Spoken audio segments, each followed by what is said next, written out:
सुनहरे गोबर की कथा। एक बार की बात है, किसी शहर में एक बड़े से पेड़ पर एक पक्षी रहता था जिसका नाम था सिंधुक।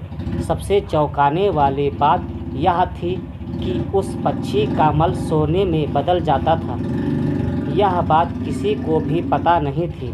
एक बार उस पेड़ के नीचे एक शिकारी गुजर रहा था।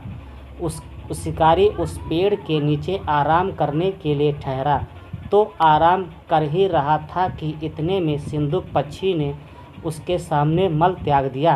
जैसे ही पक्षी का मल जमीन पर पड़ा वह सोने में बदल गया।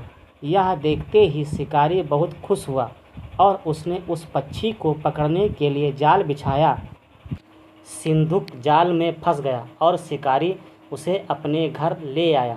पिंजरे में बंद सिंधुक को देख शिकारी को चिंता सताने लगी कि अगर राजा को इस बारे में पता चला तो वो न सिर्फ सिंधुक को दरबार में पेश करने को कहेंगे बल्कि मुझे भी सजा देंगे। यह सोचकर डर के मारे शिकारी ने खुद ही सिंधुक को राज दरबार में पेश कर राजा को सारी बात बताई।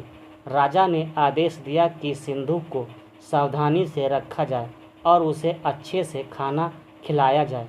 ये सब सुनने के बाद मंत्री ने राजा को कहा, आप इस बेवकूफ़ शिकारी की बात पर भरोसा मत कीजिए।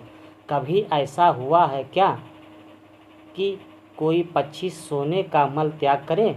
इसलिए अच्छा होगा कि इसे आज़ाद करने का आदेश दें। मंत्री की बात सुनकर राजा ने चिड़िया को आज़ाद करने का आदेश दिया। सिंधुक उड़ते उड़ते राजा के दरवाजे पर सोने का मल त्याग करके गया। यह देखते ही राजा ने मंत्रियों को उसे पकड़ने के आदेश दिया, लेकिन तब तक वो पक्षी उड़ चुका था। उड़ते उड़ते सिंधुक कह गया, मैं बेवकूफ़ था जो शिकारी के सामने मल त्याग किया। शिकारी बेवकूफ़ था जो मुझे राजा के पास ले गया। राजा बेवकूफ़ था जो मंत्री की बात में आ गया। सभी बेवकूफ़ एक ही जगह हैं। कहानी से सीख, कभी भी दूसरे की बातों में नहीं आना चाहिए और अपने दिमाग से काम लेना चाहिए। तो दोस्तों, इस कहानी से आप लोगों को क्या शिक्षा मिलती है कमेंट में ज़रूर बताएं और हमारे चैनल पर नए हैं तो चैनल को सब्सक्राइब ज़रूर करें। मिलते हैं ऐसे ही मज़ेदार कहानी के साथ, तब तक के लिए जय हिंद, धन्यवाद।